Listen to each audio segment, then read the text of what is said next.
Dr. McCalpin, thank you for coming to Armenia and joining us today. Thank you for having me. So let's start our interview with a follow-up to your speech this morning during the panel. You said that never again lasts until the next case of genocide. Does this mean that all the efforts towards prevention of genocide are hopeless? No, they are not. But what I wanted to talk about is that never again must have some weight behind it. We often treat never again as somehow, if we say it, it means that genocides will disappear.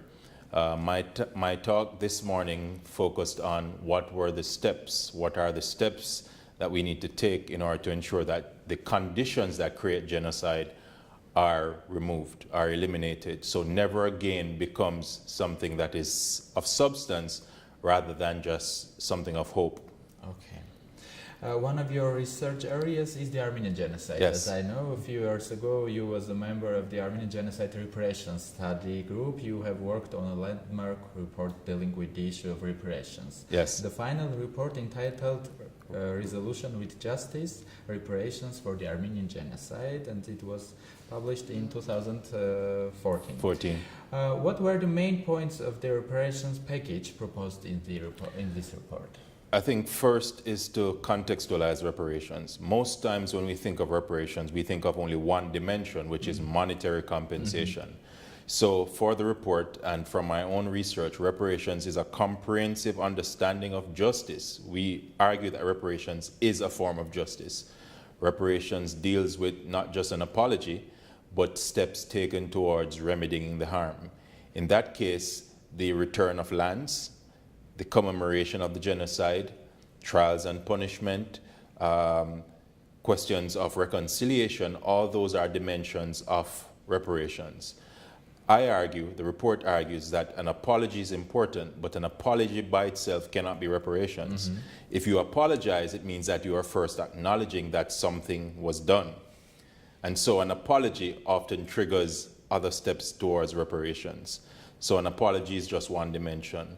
Monetary compensation, definitely the return of church lands in Armenia, and in one tangible way, there should also be monetary payments to the Republic of Armenia for the purposes of constituting Armenia if the harm had not happened. If the genocide had not happened, most of what reparations is about is that it looks forward, but it also looks back in the past. And our reparations package in the Armenian Genocide Study Report focuses on making reparations a very comprehensive approach to justice rather than just saying, here is a check. Because I can give you a check, but I haven't acknowledged that I did you anything. Yes. So in that way, giving you a check is really silencing you rather than actually giving you justice. So the first step is apologize? Apology and acknowledgement of the historical wrong of genocide. We have to have the word used. We don't want to hear mass atrocities. We don't want to hear violence. We don't want to hear that both sides did it. We want to hear that G word, genocide. Dr. McCalpin, in your previous articles, you have touched upon the issue of forgiveness and humanness, which are morally superior in comparison to a retributive punishment. What is your vision on solving the dilemma between forgiving the perpetrators and demanding the recognition of the atrocities? Are there any limits, red lines for forgiveness? Oh, definitely. First of all, I like to start this discussion with talking about that sorry is never enough. Forgiveness is a process, but forgiveness often occurs when the perpetrator or the perpetrator government, regime, whatever, decides to be honest about the past. I can't forgive you for something that you have not acknowledged. That's one argument. The other argument is that even if you don't acknowledge, I will forgive. But forgiveness is not the same as forgetfulness.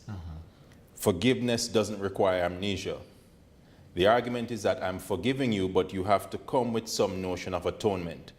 If I say I'm forgiving you for doing me something, what is your tangible indication that you are seeking forgiveness? So there is a red line. There are limits to forgiveness. Victims are often sometimes compelled to forgive, but I never make that argument. People should not be forced into forgiveness.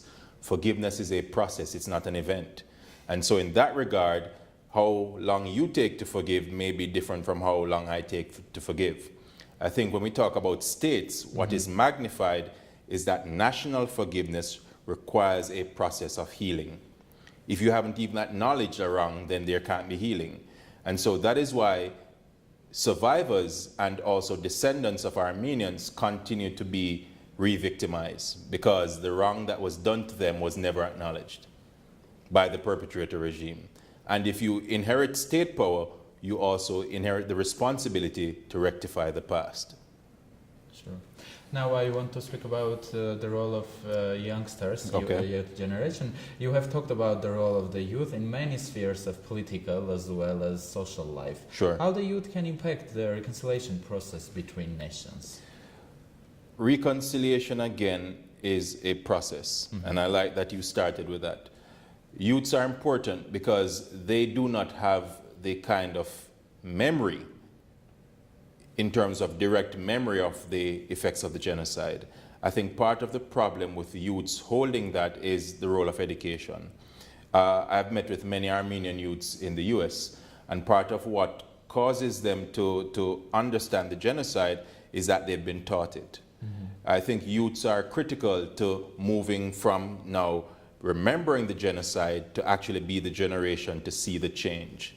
And I think that's why youths are important, to be not only in elected office, but to be in civil society advocating for broad-scale education about the genocide. Most people know of the Armenian Genocide through the question of there were victims and there were survivors, but no one says, how are the young people of today processing genocide?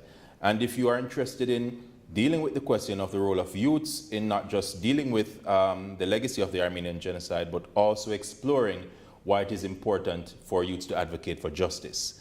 And I've interacted with the Armenian youth leagues in the US, and that has been one of the big conversations, that youths have to be the driving force in moving from just memorializing the genocide to actually rectifying the genocide. Yes. And as I know, you are listed as a panelist for the topic of combating genocide denial Yes. and propaganda of xenophobia. What were the main points of your presentation? The primary point of my presentation was that denial is not just not acknowledging the truth, it's actually creating an elaborate lie rather than advocating the truth. So it's not that the Turkish government doesn't know that previous regimes committed genocide. They've created a revisioning of history that sanitizes Armenia and the Armenian genocide out of history.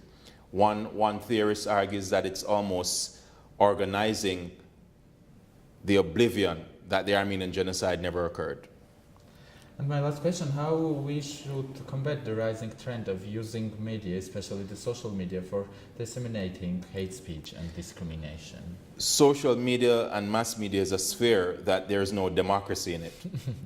And so part of it is that what really is, it's anarchy, that there's no centralizing order. And so it comes to teaching people, educating people about not just freedom of speech, because everyone wants freedom of speech, but no one wants responsibility of speech. So free speech must be balanced with responsible speech. And so we can't stop hate speech. What we can stop is people believing hate speech. If we provide them with the requisite information of truth, then even if you hear hate speech, you don't have an obligation to listen and to respond in a favorable manner. So freedom of expression is important, but I think more important is social responsibility. Thank you very much. Hope to see you Thank in you. Yerevan again. Thank you. Thank you for having me.